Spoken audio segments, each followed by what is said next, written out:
going to be talking today about our Suffolk County Civil unit with the supervising attorney, Marissa Luxkindler, and also about our adult care facility project with the attorney in charge, Erica Verrill. So like I said, this is going to be, we're going to try and keep it a little casual, just so you get to know us a little bit better and what each unit does for referring purposes. And let me just see if anybody else needs to be let in and we'll get started. Okay, so first, just a little housekeeping. Just for now, keep your microphone muted. Throughout, we can ask questions at the end of each presentation. If you have any questions about what each unit does, try to keep any personal questions for after the presentation. But if they're specifically about the unit, then that's totally great. You can put it in the chat or you can raise your hand. And just a little bit more about law services. We handle approximately 6,000 cases every year through direct representation, phone consultations, or brief service and referrals. We have offices in Hempstead, Islandia, and Riverhead, and we have staff including attorneys, paralegals, social workers, and we have multiple partnerships as well with a variety of community agencies on Long Island. And these are the offices and phone numbers for our 3 offices on Long Island. And we have a variety of different units. I'm not going to go into all of them today because that's the point of these presentations, is so you learn a little bit more, but we do have descriptions on our website as well.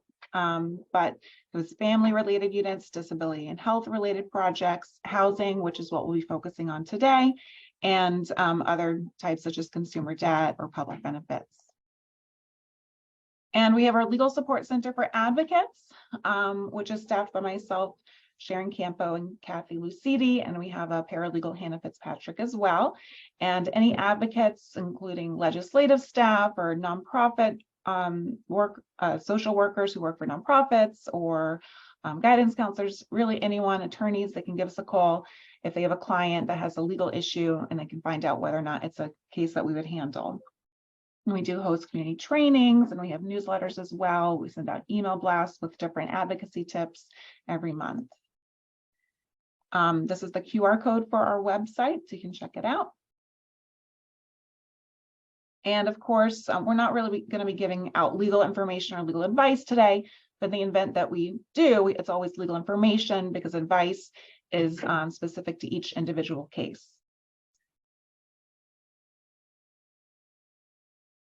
Okay, so I'm going to pass it off to Marissa Luxkindler, supervising attorney for Suffolk Civil Unit.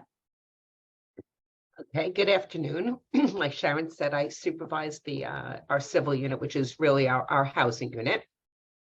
I'm not going to, you can read the PowerPoint information. Just to let you know that the bulk of our work is direct representation of tenants who are facing eviction in the district courts and the justice courts in the western towns of Suffolk County. Eviction cases, which are summary proceedings, are handled in each particular district court for each particular town in the western area of Suffolk County, town of Brookhaven, Babylon, Huntington, Smithtown, and Islip. And then the justice courts are the concomitant on the east end from Riverhead East. Currently, we are always expanding, but currently we have myself and Patricia Kiamel, who's also a supervisor of the housing unit. And in our Riverhead office, we have 3 attorneys and 1 paralegal. And in Islandia, in addition to Patricia and myself, who we both also handle cases, we have 10 attorneys and 2 paralegals. So we are a fairly large group. And we are really all committed very much to trying to prevent homelessness. We can't always prevent evictions, that is always going to happen, but to try to do whatever we can to stave off the homelessness situation. So somebody who has to find a new home is given the time in order to do that. Again, you see here previously, if you've dealt with law services, you knew we had certain income guidelines, and currently those guidelines have increased due to new funding during the pandemic. So now it's 80% of the area median income. So if for advocates out there, always, don't second guess whether or not somebody would be qualified for us. Can always make the referrals. And additionally, with respect to certain guidelines that we have with respect to citizenship and those with different visa situations, if we can't represent a tenant based upon those federal guidelines that we're kind of constrained by, we have a subcontractor with another agency in Suffolk County, Empire Justice Center, and they can provide the direct representation for those tenants that we cannot take. You want to go to the next slide, please? Oh, and one other thing here, I'll talk about that. In addition to eviction defense, we also represent represent tenants in Section 8 termination hearings. Those are administrative hearings where the housing authority is seeking to terminate Section 8 housing choice voucher participant for whatever reason. We do represent tenants at those hearings as well. And a very large amount of what we do is just counsel and advice. People who don't have court dates or don't have a Section 8 hearing, but they're calling just to find out what their rights are. And we do take those calls, and we do provide a great amount of counsel and advice. I know Sharon had posted here, these are the district courts where we appear. If a tenant is unable to get through to us for whatever reason on the phone, we have attorneys at the district court all of those days that are listed. Those are landlord-tenant days. So if somebody needs to find an attorney and they can't get through to law services, they can show up at those courts on their court date, not just to randomly show up. And if they have a court date and they can't somehow reach us on the phone, there is always attorneys from law services in those courts, at least in the mornings, each day. So the town of Babylon, Tuesdays, and you see all the others, we will have attorneys in those courts in the morning. Of course, we don't have offices there, so it's not just that somebody should show up just randomly. They need some advice. The attorneys are busy representing people, but if they do have a court date and for one reason or another they are unable to get through to us, they can go to court and hopefully be screened for representation. The next slide, please. Okay, these are the justice courts. The same is not always true in the justice courts. Because we don't always have cases there, it may not be the best use of an attorney's time to go out to West Hampton Justice Court, where we don't really get that many calls about or cases. But if somebody does have a court date in any of those courts, we do appear in all of them. Yeah. And again, just to send somebody out to Shelter Island, while it would be lovely, we're not doing that unless they actually have a client who's appearing there. The next slide, please. Oh, and I'll talk about Nassau, but okay, so there's just a question about Nassau County. So we do have a civil unit in Nassau County, and if you have a tenant who's facing eviction or any of the issues that I've just spoken about, they can call our Hempstead office, but I just supervise the unit out here in Suffolk County. But everything that we do here in Suffolk County, they do in fact do in Nassau as well.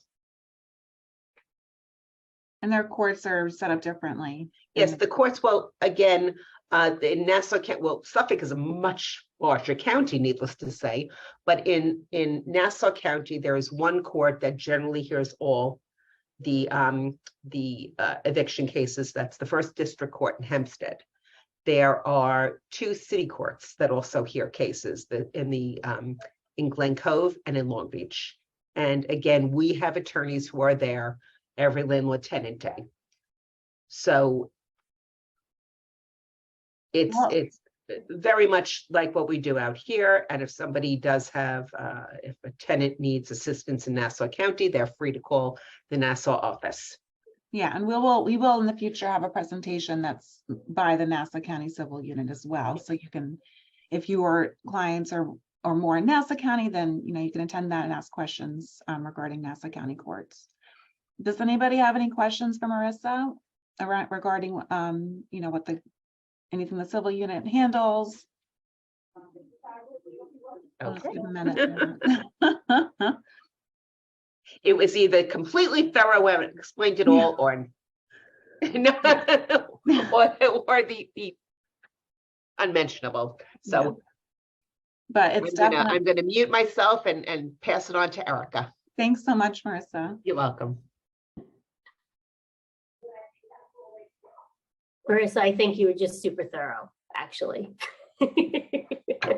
My name is Erica Verrill, and I am, well, Sharon, it always makes me chuckle when I'm called attorney in charge of the unit, because the unit's me.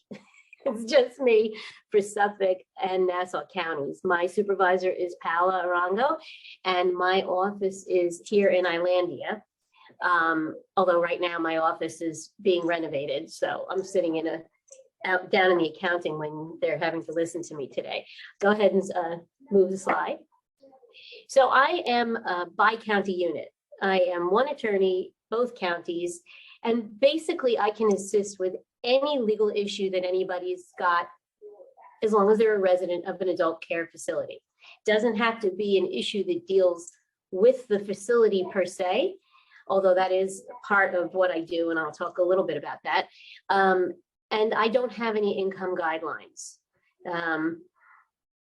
I won't necessarily assist somebody who's worried about a will when they have 3 houses in the Hamptons to leave to children or something. I'll tell them to go hire an estate attorney. But I can, in fact, help people who are well above income guidelines, depending on the issue, and it's kind of my discretion. I'm a multi-issue unit, which means I represent residents in a variety of legal issues, and I just put a few on this page. This is one of the 3 slides I'm going to actually spend a lot of time on. I have 11. I always overdo it. Typical attorney, right? A personality. And if you want these slides just as a reference afterwards, then Sharon's happy to send them to you. But I'll do resident rights. I do eviction, discharges, and hearings, which are in the landlord-tenant courts, but have different laws that kind of overlay the landlord-tenant law, which most of the judges don't even know about. So if you in your travels come across an eviction proceeding that is in any of the courts in Nassau or Suffolk County, and it has to do with the facility, you should call me. Because it's what I would handle. And like I said, the laws are slightly different. I do have a card in here, a slide about those laws, but I'm not really going over it in any detail today. And if you want to know, just give me a call.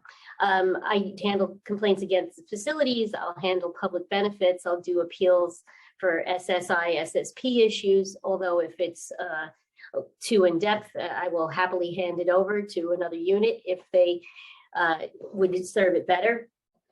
I will handle, yes, I'm getting to that. So I didn't even pay Ellen to say that, because that's the next slide. I'll get right there, Ellen. She asked whether or not there's a specific definition. Wait till you see my next slide. Anyway, certain nursing home issues I'll also handle. And the next slide, I will show you that adult care facilities and nursing homes are not exactly the same thing. Consumer debt issues, as Sharon well knows, because every time I have a consumer debt issue, I go and I bug her about it, or Maria. And Medicare and Medicaid issues, which some of the facilities are Medicaid facilities, some of them aren't. It's a whole different Medicaid that applies. It's very confusing. I'm not going to bore you with it, but I'll handle those issues too. Another big part of what I do is conducting trainings and presentations for residents and other professional support groups like the Suffolk County Ombudsman. I did one for the Family Adult Protective Services, really any group that deals with folks that might be in adult care facilities. And I will give, well, I give a bunch of different presentations, but resident rights is what I'll talk about in the facilities. I do have a bunch of different PowerPoints on different aspects of the, amazing world of adult care facilities. So if for any reason you want to learn more about this subject, you have free time, you just feel like giggles, you can email me and I'm happy to share my PowerPoint presentations. Now, as far as what is an adult care facility? Next slide, Sharon. I think it's the next slide. Yes. Introducing ACFs in New York State. Yeah, you can tell I put this slide together, not Sydney, because it looks like a mess. It's actually supposed to look like a bit of a mess because it is a bit of a mess. The Department of Health has specific licensing for adult care facilities and skilled nursing facilities in New York State. So you're going to either be an adult home or an enriched housing program, which is not covered by my grant. Slightly different from an adult home, although they look and smell the same. Or you could be a skilled nursing facility, which is completely different law applies. It's governed by federal and state regulations. And a nursing home is what you would typically think of when you think of an adult home. It's that highest level of continuous 24-hour skilled care. It's Medicare and Medicaid accepted. Then there are other outliers, continuing care retirement communities, family type housing for adults. Those are actually, they're licensed by the state, but the counties are responsible for oversight on those two little ones down on the right-hand side of the screen. Adult homes or enriched housing programs, however, are adult care facilities. And they are services for either elderly or people with severe persistent psychiatric disabilities. Enriched housing programs are a little different in that they are private pay exclusively. And there are a lot more of those in Nassau than Suffolk County, by the way. And they tend to be age in place private studio apartments, but with all of the services you get in an adult home. As a subset of an adult home, you'll often see places don't call themselves adult homes. They'll call themselves assisted living residences or assisted living programs. The big difference between those two, not to go into any sort of detail whatsoever, is that an assisted living residence provides the 24/7 on-site monitoring, not medical, but monitoring, and it's typically self-pay. An assisted living program is a Medicaid-funded program, also provides 24/7 on-site monitoring that is not medical. However, to qualify for an assisted living program under the Medicaid guidelines, you have to require nursing home level care without that 24-hour supervisory monitoring component. If you're in an assisted living residence, those places can get additional certifications from the state to be an enhanced assisted living or special needs assisted living.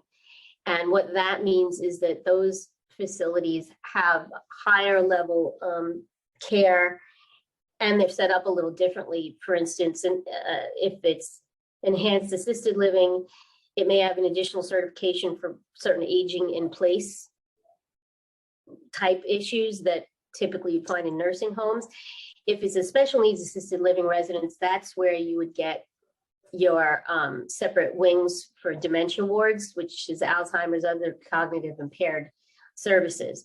Right now, there aren't any ALPs that have a specific separate wing for people with dementia issues. And that's important because with dementia issues, not everybody with dementia is on a lockdown ward, but many of them are because they require that. It may not be 24-hour medical supervision they need, but they may need 24-hour physical supervision because of elopement issues and other types of things. But for your purposes, if it's any type of home or facility, don't worry about it. Give me a call. I'll tell you whether or not I can help.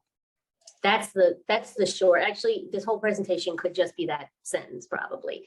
If you're not sure, call me. I have never once had a problem with somebody calling me and it not being an issue for me. Number one, it often is. Number two, even if it's not, I'm happy to point you in a direction that might answer your question. It's a weird, finicky little slice of law. Different rules apply. And if you don't know them, it could be a problem for your client. So if you're not sure, just call me. It's never a problem. Go ahead, Sharon. Let's move on. Just so you know, because I am a tiny little unit of just me, but I like tooting my own horn, and I had to put this together for something else. Nassau and Suffolk counties have the first and second highest number of adult care facility residences in the state. There's 57 in Suffolk, 41 in Nassau. It's a total of 98 adult care facilities. It's not nursing homes, just the adult care facilities. All 5 boroughs only have 82. They do have a slightly higher bed count, but only by like 500 or 600 beds. And that's 5 boroughs, as opposed to our little 2 counties. In addition, there are 79 skilled nursing facilities in Nassau and Suffolk counties. So there's a lot of ground to cover, both geographically and legally. And there are more opening all the time. They're sprouting up like mushrooms, is how I like to put it. Go ahead.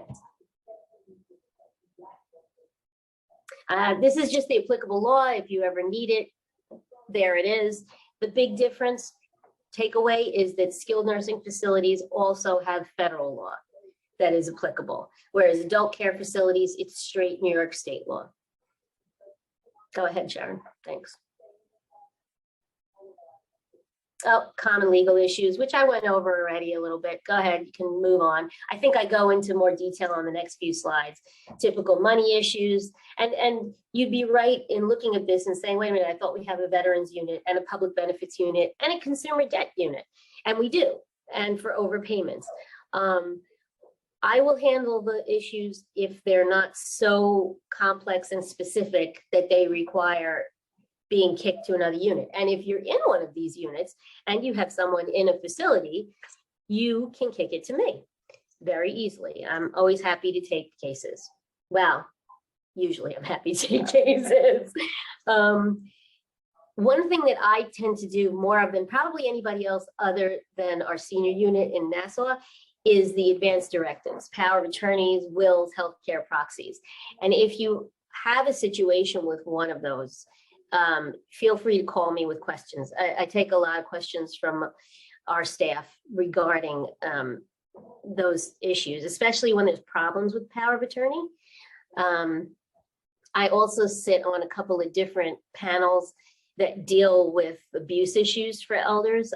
Here in Suffolk County, I'm on the Suffolk EMDT panel. We do have, I think Dan, I believe is, Dan Okren, I think is on the Nassau County Suffolk EMDT panel. So I'm used to dealing with elder law issues that aren't strictly just in facilities. Oops, in case you have any questions about any of that kind of stuff as well. Go ahead, Sharon. Medical care and coverage, same thing as with the money. You have a bunch of different issues. Typically they revolve around Medicare and Medicaid. I don't do any sort of Medicaid planning, but I will direct people and educate them on what the parameters are for different types of Medicare and Medicaid issues. Next. And talk faster. I'm not going to go through all of this. Suffice to say, eviction proceedings are a little bit different in adult care facilities than they are if you're in regular housing. There's only 6 reasons, and here they are, that you can be evicted, and it has to fall within these 6 reasons. Sharon, you want to hit the next one? And there is a certain procedure that has to be gone through, and this is not the same procedure that you would go through for a regular community apartment. So again, it's slightly different law. It has to be applied differently. The facility is responsible for trying to find an alternate housing that's appropriate for the individual, which of course they are not responsible for in landlord-tenant law. It would make our jobs a lot more pleasant if it were. So if it is an eviction, I put all this in there just so you'd realize that if it's an eviction proceeding that's with an adult care facility, you should send it to me because it is, the law is all a little different. Go ahead. Thanks, Sharon. Before I get to this though, I don't want to forget, nursing homes, it's not an eviction proceeding. Adult care facilities, it's an eviction proceeding. It goes to landlord tenant court. Nursing homes, it's a Department of Health ALJ hearing. I do handle those as well, if necessary. I don't have as many of those, but that's a whole different ball of wax too. So something to keep in mind. You're less likely to hear about skilled nursing facility transfer discharges. You're more likely to possibly be in court one day and see that island assisted living versus so-and-so. If you see that, let me know. Resident rights is a big thing that I do. Trainings on different issues. Nothing of a surprise there. Next. And that's it. I'm always around to answer questions. And again, I will reiterate, if it's a facility issue or you're not sure, just give me a call. I am happy to bore you to tears, letting you know whether it's something I should handle or not. Thanks so much, Erica. Does anyone have any questions for Erica about her unit? April? I have a question. Well, my residents don't live in a facility, but if they wanted someone to help them with their end of life director, advent, I forgot what you guys call it. But is there a way? Directives? Yes, is there a way that someone can come to our housing authority and talk to the seniors about that? Nassau County, though. Yeah, well, I mean, you might want to talk to the senior unit in Nassau County. Because they and I handle overlapping issues in the sense that a lot of these issues are issues that deal with the elderly.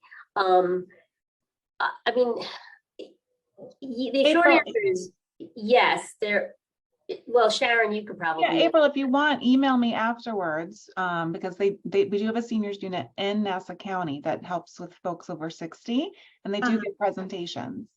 Oh, okay. All right, thank So if you. you want to email me afterwards, and then I Uh-huh. can, put you in contact. Okay, thank you. Any other questions for Erica? It looks like Maria's got something in the chat here. The EMDT group, that's actually, every county has an EMDT group throughout the state, and it's a multidisciplinary task force that takes referrals, not from individuals, but from agencies. So we, on my task force, at least the one in Suffolk County, we've got APS services. We have a detective from the Suffolk County Elder Squad. We have a couple of prosecutors. We have some higher up social work folks from hospitals, some of the big hospitals. And we take referrals. Turo Law Center, who has the senior grant here in Suffolk County.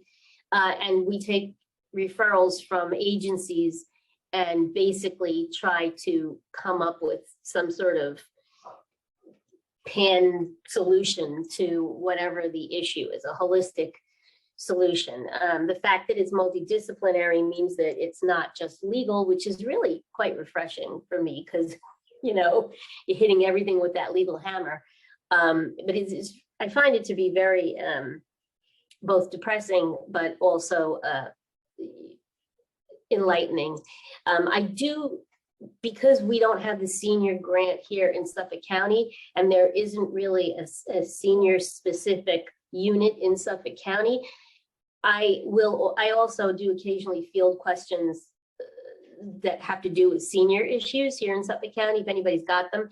And if someone's not in a facility, but you think that perhaps this is a client that might need to go to a facility, I've also, sometimes the folks from the civil unit will ask me about different facilities or housing that might be around and available. And believe me, I have opinions about them. So if you call me, I'll tell them to you. You don't want to put them in the PowerPoint, Erica? I am not putting those in the PowerPoint. Get us sued or something. Well, if I put my email in the chat, I'm going to put it in one more time. So if you have any other questions, feel free to send me an email. I can send it to Marissa or Erica. Although Erica did put her email there also. But because we had to cancel this presentation previously, our internet was down that day. I'm just gonna email the presentation to everyone who signed up. So you'll definitely get a copy of the presentation.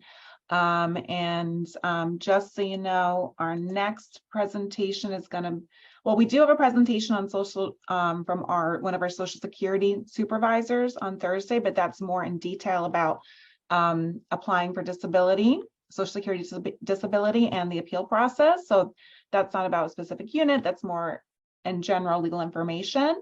But our next Learn About Law Services is on April 19th. And that's going to be about our Suffolk County Pro Bono project, what kind of cases they take. That's where we coordinate volunteer attorneys who are typically in private practice to take on a legal case. And we also will be speaking about our community legal help project, which is in the Suffolk County libraries. So I'll also put that information in the email that I'm going to send out if you'd like to sign up for any of those presentations. But otherwise, thank you so much. And thank you so much, Marissa and Erica, for telling us a bit more about your units today. And I hope everyone has a wonderful day. Thanks for arranging this, Sharon, and thanks for coming, everyone. Welcome.